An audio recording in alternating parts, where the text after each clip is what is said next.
So we're gonna jump into it. I'm gonna attempt to do a review. I've never done a review, so the 9 of you guys here, you're gonna have to help me out. All right, you're gonna have to like handhold me and guide me. I don't know where to start. Where should we start?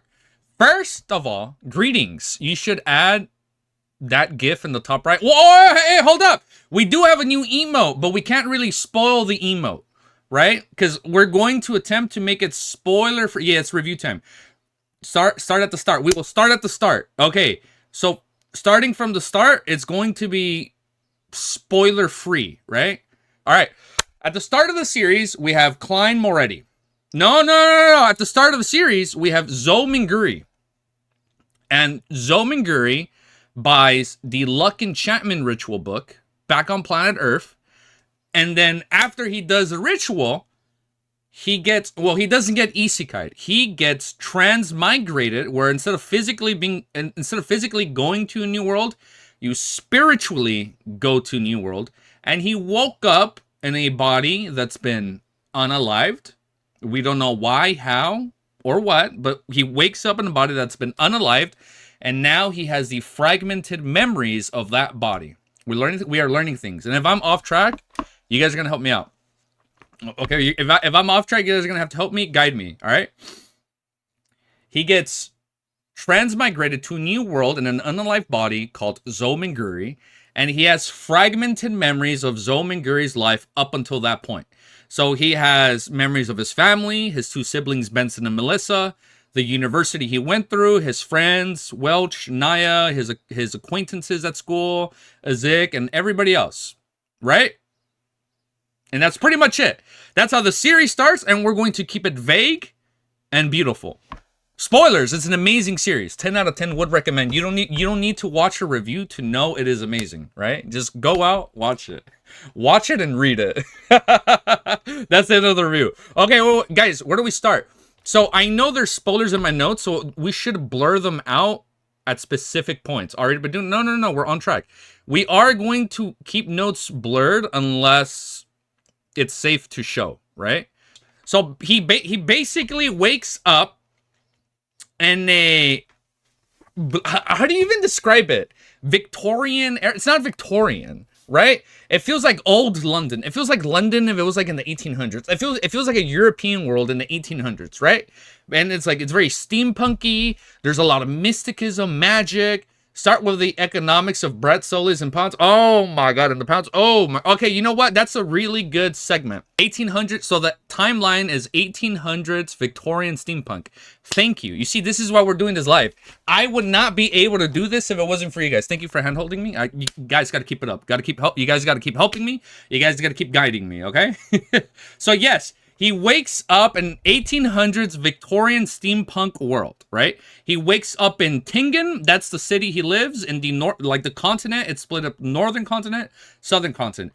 This series has a lot of, it's rich in history and lore. We find out there was a war. No spoilers. There was a war there in Tingen, the northern continent. Holy notes. Yes, 9 pages of notes for volume 1, by the way. Volume 1 Clown is 9 pages of notes. This world is split into 5 key points, right? Like the world, right?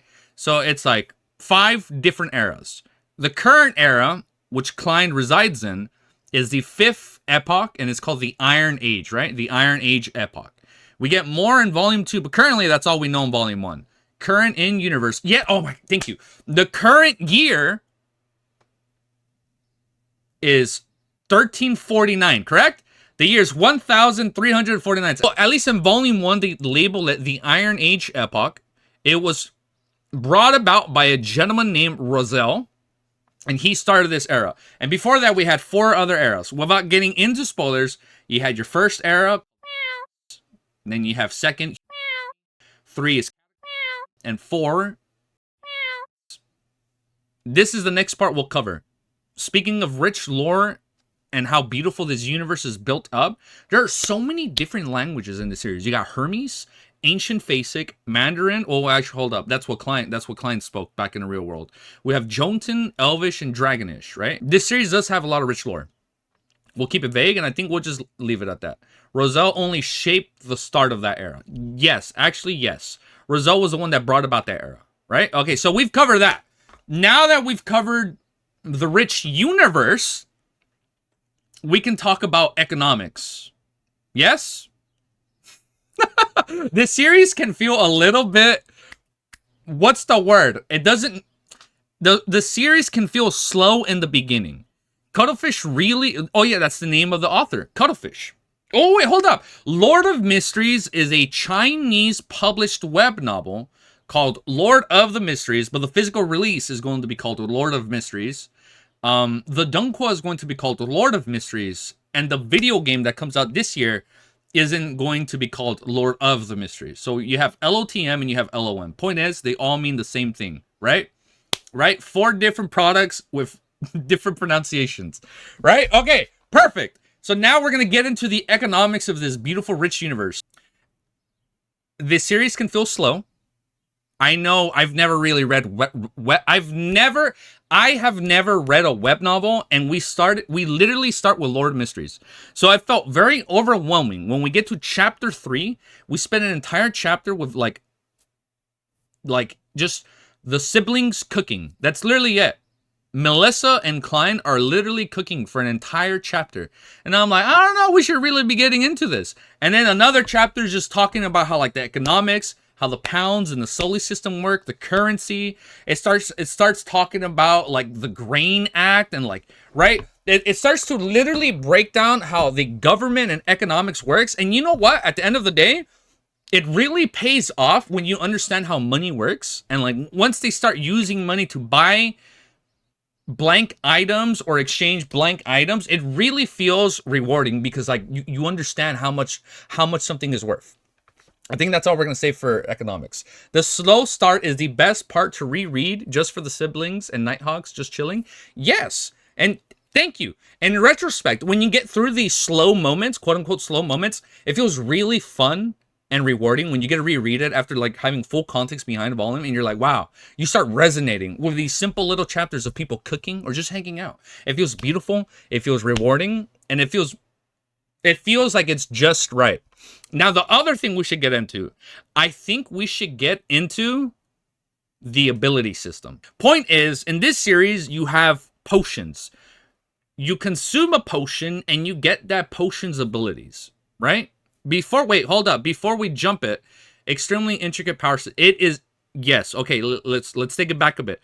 The series, the simplest form to explain it is you drink a potion and you get the potion's abilities, right? There's always a chance that it might not work out and you might die or lose control. But point is, there are 22 pathways in this series. There are 22 different starting points, different abilities that you can start. I think the best way to do it, we'll just talk about like 2. Like we'll talk about like the 2 main ones we kind of see.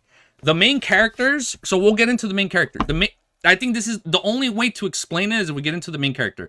So all we can say is our fellow protagonist chooses out of the 22 pathways, I'm gonna be a seer for reasons we can't get into, but he's like, I am choosing the seer potion.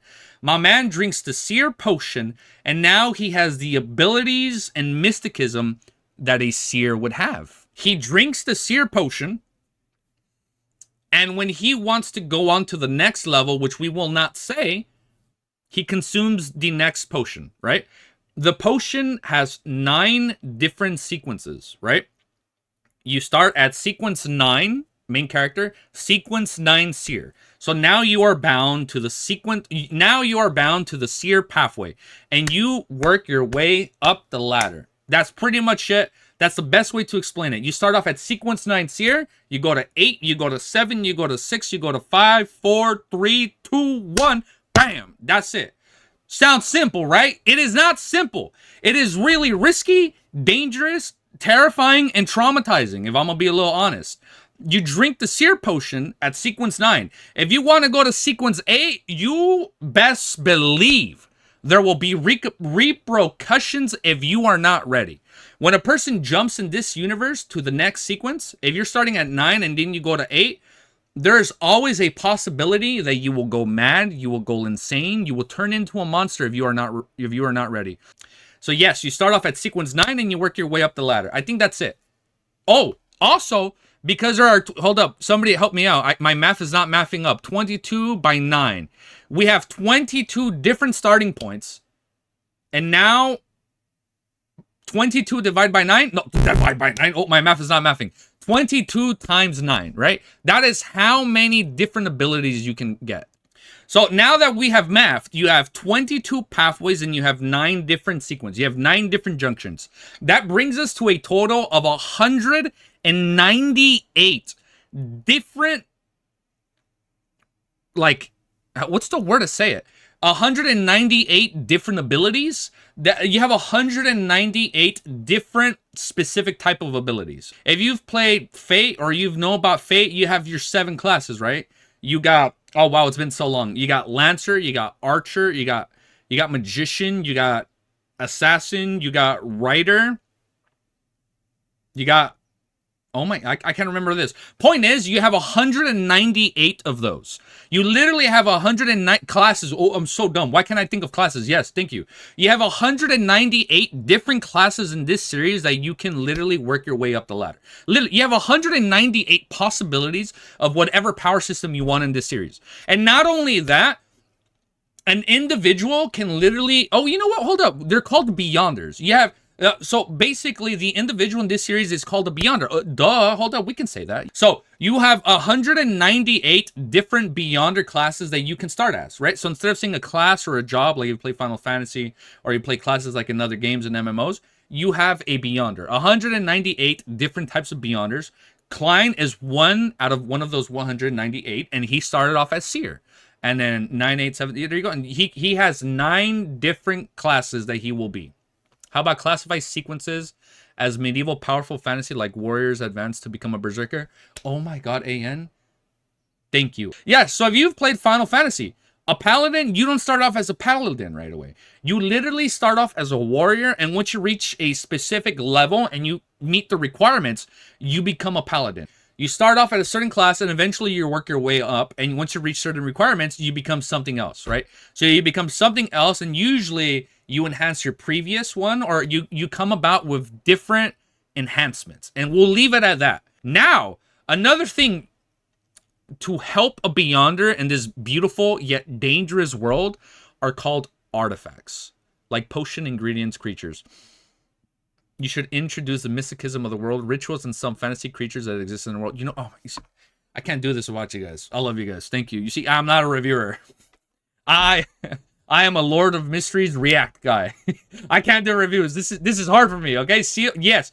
Okay, we're going to get into the sealed artifacts, and from the sealed artifact, it's been so many years since I last saw him. All right, so we're going to get into sealed artifacts. We're going to get into the artifacts, and then from there, we will get into the mysticism. In this world, a Beyonder not only has their specific potion attribute, like Klein being a seer, you have artifacts. Artifacts are split up into 4 different tiers. The lower the number, the stronger it is. You have, I lied, you have like 5, right? Because you have ungraded artifacts. You have an ungraded artifact, right? It can be like, I don't know, it's like a mystical item that can aid the user, but usually it comes with some negative effects. It's basically like this website. Hold up, my aspect ratio is a little off, but it's cool. The SCP Foundation, right? It's where they have a huge list of classified items that they keep away from the real world. I think we'll just leave it at that. And another great example to break down what artifacts are, if you've played Control, it's basically like in the universe of Controlled, where you have different case files for different mystical items, right? That's pretty much it. It definitely can be said like that. Once you reach grade 3 and up, you have 3, 2, 1, 0. 0 is like the strongest, most dangerous level of an artifact in this universe, right? Like if you're at grade 3, yeah, you can use it. If you're at ungraded, yeah, you can use it, right? I think that's safe. We're not gonna, I'm definitely gonna blur all this out because we can reveal it. Basically, an item can be called like 3001 or like 100 something or like 0 blank 000 something. All right. After artifacts, you have mystical items that aren't technically classified as sealed artifacts, but still a mystical item that can aid the user.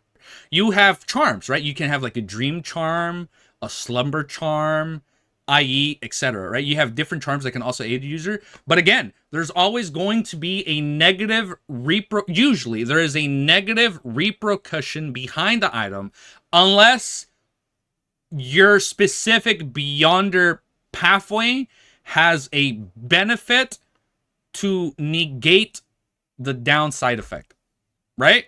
I think that's as much as we can say. Not only that, in this series, besides beyonders, potions, and mystical items and sealed artifacts, we give one example. Okay, we will do one example. We'll do the first artifact that I think we know of. We'll do one ungraded artifact for example. Woo, this is really hard, man. All right. An ungraded artifact, for example, can be called the Antigonus Family Notebook. Sounds simple, right? But the contents are different depending on the person viewing it. I think that's all we can say. You know what? Yes, that's literally all we can say because that's all we have in our notes. That's pretty much all that's said in volume 1. Yeah, that's pretty much all there is to say. That's basically an artifact. It's a mystical book, right? But depending on the user, depending on who the person is, that's okay. Well, hold up. That's all we can say. Depending on who the person is, the contents within the book will be different, right? That's it. All right, that's good. Beautiful. Now we can talk about beyonder ingredients. So now that we go back to our potions, we can say and talk about the ingredients, right? Okay, all right, beautiful. All right, so when you, like, for example, when Klein makes his seer potion, he has to grab, what do we need for a potion? We need ingredients. These ingredients can come about from, you know, the world. You can grab, like, your herbs, right? You know, grab some parsley, you know, off the tree, you know, add that, throw some 100 millimeters of water, and like, oh, you need like an elf's ear or something, you throw that in there. Like, oh, you need like a tooth of a mystical creature, you just throw that in there and bam, you have your seer potion. So these potions can also be made using ingredients of like mystical creatures that you find in the world. And that's pretty much it. I think that's all we can say. So you can grab beyonder ingredients. So let's see. I think that's all we can say. Oh, and beyonder ingredients can come about from sealed artifacts, mysterious objects, and they're all used for potion main ingredients. Hopefully I'm not butchering this review, but you know what? I think we're doing good. All right, now we're going to get into characters. We're going to talk about the main character and like the main organization in the series, and then we'll like lightly touch on different factions, right? I think we can do that, right? Maybe. All right, so this is the next starting point. We're going to talk about characters, organizations, and like different church factions, right? So this is what we're going to get into now. The main character is called Klein Moretti. We've known that. That's been established. We have the Moretti family, correct? And now the main organization we see in this series that Klein gets involved with, you know, because he joins this beautiful Beyonder world, is called the Nighthawks. So the Nighthawks is a Beyonder organization under the Church of Evernight Goddess. Now, you are saying, what is the Church of the Evernight Goddess? You know what? That's funny because we didn't talk about that, and we should have talked about that 20 minutes ago in this review. In this world, you have different organizations depending on their belief system, right? So, for example, in this series, we have 7 Orthodox gods. The main one we know about is called the Evernight Goddess. There are people that believe in the Evernight Goddess, and that church faction organization, they have their own basically Beyonder police, right? They basically have their own police force, you know, their own Beyonder troops, and they're called the Nighthawks.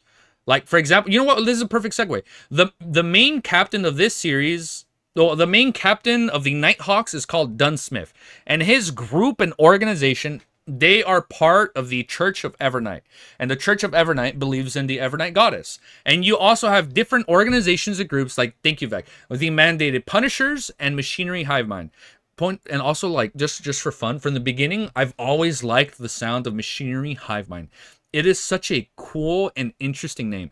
And if memory serves me right, they believe in the god of steam and machinery. Yes? Yes? No? Yes. I believe they believe in the god of steam and machinery because they are called the Machinery Hive Mind. All right. I think that's all we can say. Each church has their own group of devotees, believers. They have their own police system, and they're all split into different regions in the continent, right? So, for example, Nighthawks have jurisdiction of this portion in Tingen.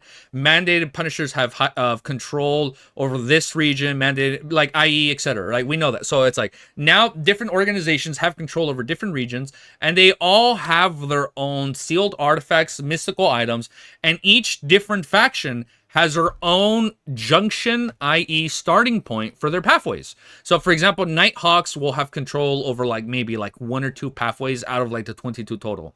Or Machinery Hive Mind, like they'll have access over specific ones, right? And not only that, I lied. That's all we're gonna say about that. I think that's it. I think that's all we're gonna say about that. Okay, now that we've talked about the official organizations, we also have secret organizations. Yay, because this series is called what? Lord of the Mysteries, right? It's a mysterious place, so of course there has to be a secret organization. Now, we're only going to talk about, we're going to go in depth with one secret organization. I think we can do that. Klein is involved with a group called the Tarot Club. They are a secret organization. And there are different, wait, I lied. Yes, there are different secret organizations spread around the world. And that's, yes, the Tarot Club, i.e. Tarot Society, right? It's going to be called Tarot Society in the official translation. Yes, he is involved. That's all we're going to say. He is involved with the Tarot Club. The Tarot Club is a secret organization that meets. When they meet, they exchange information. They can exchange information. They can exchange ingredients. They can collaborate with each other in this Beyond Our universe. And not only that, not only with official secret organizations. Are you guys ready? You have evil organizations. You have evil organizations that are going to be scheming something nefarious and sinister. You've seen it and I've seen it. Every series usually has a secret organization. This series has more than one. This series has several secret organizations. Okay, let's do another quick time jump. Now we'll cover regions. Oh, actually, no, I lied. We have covered regions. You got the northern region, right? Oh, my bad, not the northern. You got the northern continent, which is broken down. Yes, praise the fool. We will always praise the fool. Spoiler free for people that don't know, we will always praise the fool. And even if you don't praise the fool, I better hear you say praise the fool. Everyone is going to be praising that fool, whether you like him or not. Right? No, hold up. Sorry. We're not trying to like bring people into the cult. We want people to join our cult willingly. So hold up. Gotta take it back for the spoiler free section. Join the fool if you want, or don't join them. It's cool. That's right. We're not gonna force you. And the northern continent is broken up into the Lowing Kingdom, right? And not only, like, this is how detailed it is. This is how detailed a region can be. In the northern continent, you have the Lowing Kingdom, right? So the Lowing Kingdom, it's implied that either they took over that region or they won, right? They won a war and then they controlled it and then became the Lowing Kingdom. You have the Lowing Kingdom, and within the Lowing Kingdom, you have the Awa County, and within Awa County, you have the main location for this volume, Tingen City, right? And this isn't the only thing within the northern continent. You also have the Intis Republic. Now you got the Lowing Kingdom, you got the Intis Republic in the northern continent, and now this is where you have the Hornicus mountain range. It's not that important, but they do bring this up at one point. Like, there's this huge mountain range that's dividing the two regions. You also have like small little towns like Morristown. You have other locations like Fana Potter. It's really in-depth. You have the southern continent. You have like the Ballum Empire, so that's a whole nother third. That's literally an entire third area that like we probably don't really get into that much. And in the southern continent, you have people that have different belief system. So we have established, hopefully in our first review, if it sounds coherent and right, the northern continent believes in like 7 different deities, right, from 7 different churches, so they have different belief systems. Now, this is where it gets interesting. In the southern continent, they believe in death, right? Like, they believe in the ideology of death. And like, everything is different. Not only that, you also have different rituals in this series. Now, we'll get into the minor rituals. We won't get into spoilery rituals.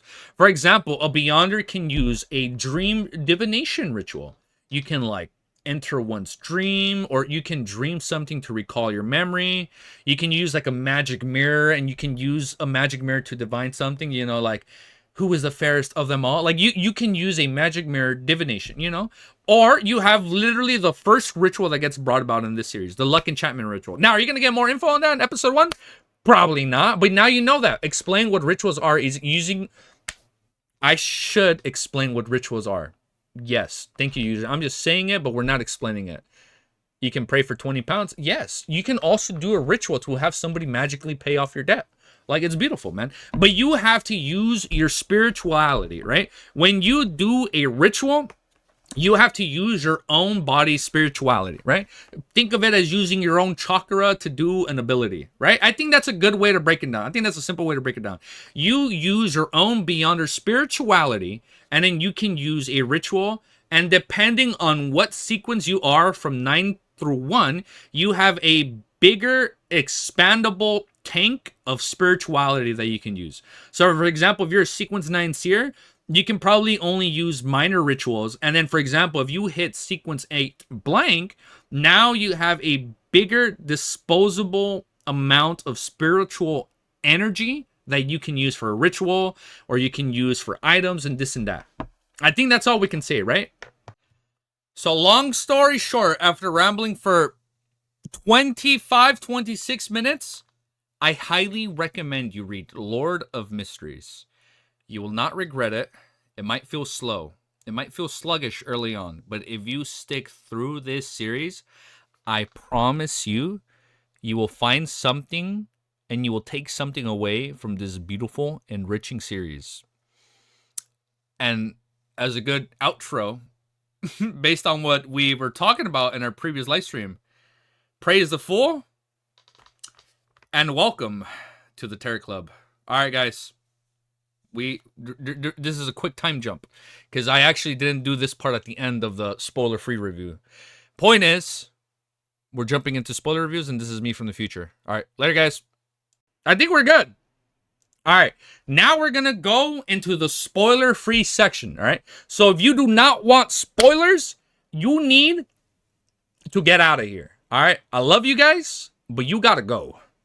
You gotta go. It's very dangerous, and I do not want to spoil this beautiful world for you. Okay, that's it. That's the one and only warning, bro. Now we can get into spoilers. This series is amazing. I highly recommend you watch this series and you stick through it. What? Who? I don't know what you're talking about. I'm just feeling a little bloated. This series is so damn fucking amazing. Now, what the can we even say for spoilers? All right? All right, I don't even know what we can get into for spoilers. Hey, you know what? Hey, if you become a member, you can spam that pregnant email. That's all I'm gonna say. All right, point is, this series is goated. This series is so fucking intricate. I don't even know if I should get into the finale. I love LOTM. I fucking love you guys. I love LOTM. All right, this series is beautiful. It's gorgeous. It's scary. It's dangerous. This series has some of the most amazing fights in this damn verse. All right. Okay. Wait. We didn't. You know what I just realized?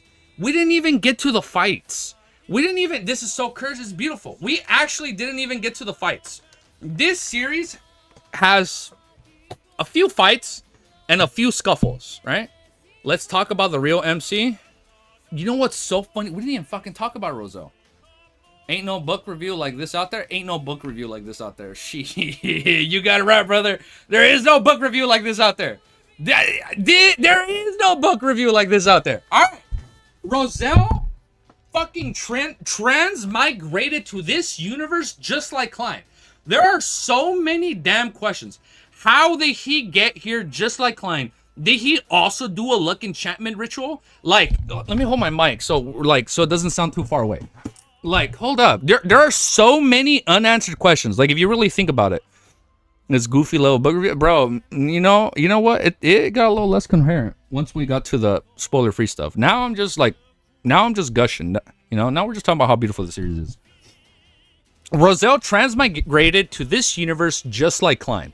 How did he get to here 200 years before Klein? We don't know. Get the tinfoil hat? Yes, get your tinfoil hats on.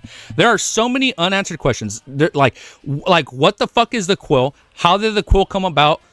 Inzingwill. I hope no one loves him. I hope everybody always hated him. He's our op. No one. Inexcusable.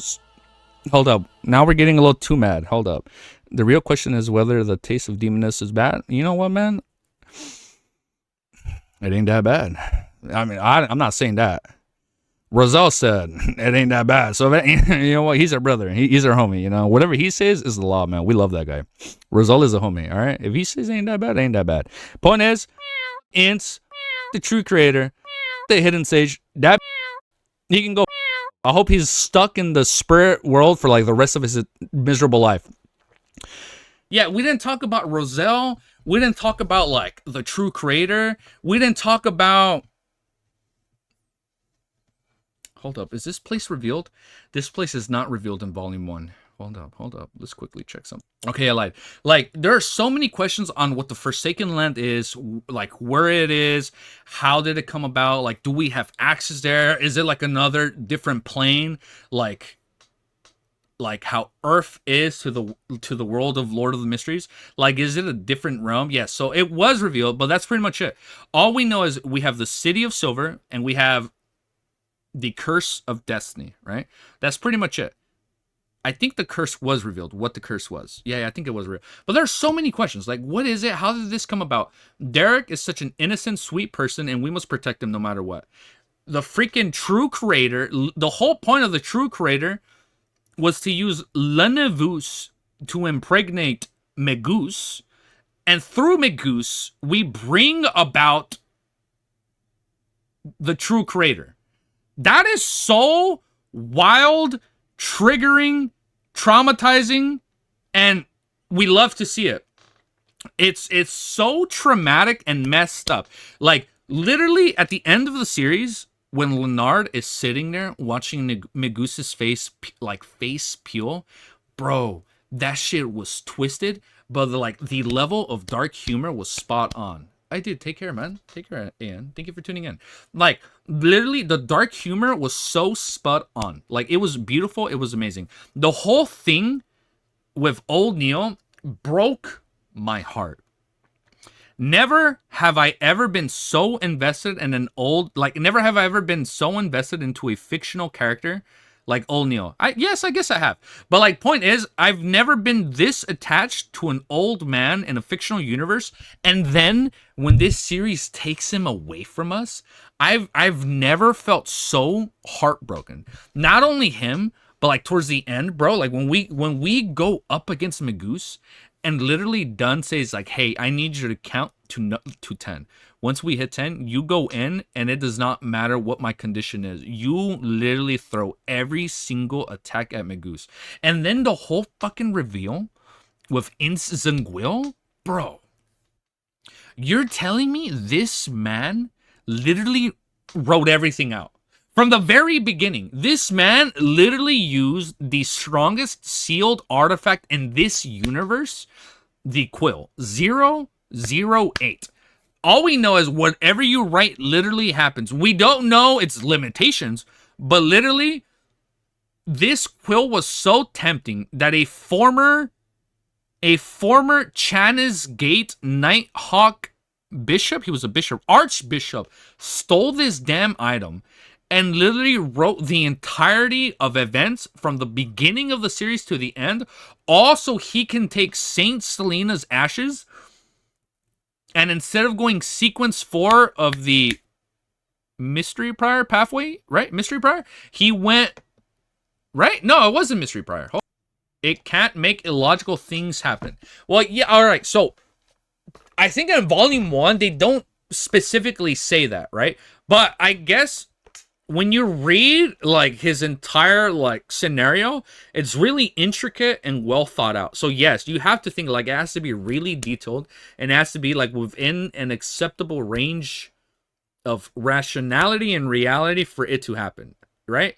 Oh yeah, like the whole point of this was him going from sleepless. No, the whole point of him was to go from corpse collector to sleepless. I guess he couldn't get his sequence 4 ingredients for corpse collector, so he's like, fuck it, we're gonna do this whole thing so we can get Saint Selena's ashes and go sleepless. So he went sequence 4 sleepless. That was literally wild. Well, you know what? We skipped so many fights leading up to the Megus and Inzanguil reveal. It took so long to get to the first fight. I don't know if I would have kept reading the series by myself off stream unless I had someone telling me every day, like, read it, read it, read it, read it. It gets good. It gets good. I think I would have had to have somebody constantly tell me to keep reading, like we just keep reading until it gets to the first fight, and then you're gonna be locked in. I really feel like that's the best way to explain the series. It started off so slow, but it was really beautiful. You know what? Hold up. Volume 1 is a really slow burn, right? Volume 1 was like, what, about 213 chapters? You don't get to the first fight. Like, you don't get to the first main fight until like chapter 70. So that's a lot of text. That's a lot of text before you get to the first official fight at the harbor fight. But dude, that first fight was so good. When literally the Nighthawks went up against the clown, and then literally Klein has to like go above the gray fog, otherwise he gets possessed by the freaking sealed artifact, and then it's like GG, it's over. Bro, it is such a good fight. And then you have the whole part with like Leonard is like, hey man, I'm the main character. Like, you know, like he's over here with main character he has a main character complex. He's like, I'm the main character. Like, I knew exactly what you were doing, and I just wanted to observe you and wait. Why is he saying he has a main character complex? We don't know. You guys don't know. Maybe I know, you know, maybe you guys got to read volume 2, 3, 4, 5 and onwards, you know, maybe you'll find out more answers, right? But it was so good. That literally harbor fight, I think that's where I was like locked and loaded. And I'm like, I got to read this series until the very end. It was really good, drawn out. No, it was really good and well written out. Finding the formula for high sequence is practically impossible as they are invaluable, can't really be defined to a price. I personally didn't think it was slow, but I guess that's because I think learning new information is also action since it's Klein exploring the world. You know what? That's also a really good explanation too. So if you don't think it's slow, maybe you'll view it that way. I guess for me, growing up, I watched a lot of anime, and yes, I was like the stereotypical shonen guy. I am a connoisseur of shonen. What can I say? I like me some action. This series doesn't have that much action, but the action in this series is impactful and meaningful. Like, bro, when they went to go visit old Neil, because Klein taught them the acting method, and he was like, you know what? Maybe I can do the luck enchantment ritual and bring back my wife, all because he heard the mad ravings of the hidden sage. Man, damn. Yes, I think that's the best way to say it.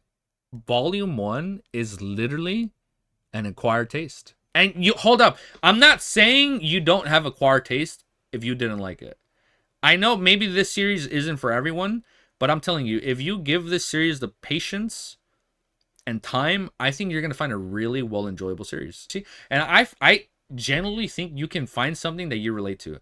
Maybe you have siblings and you love your siblings just as much as Klein loved them. Hold up, speaking of Klein, like, we literally don't know who killed him. Like, was that a mystery where like somebody killed him, or like did he actually cap himself? Like, and why did he wrote that statement? Why did it say everyone dies including me?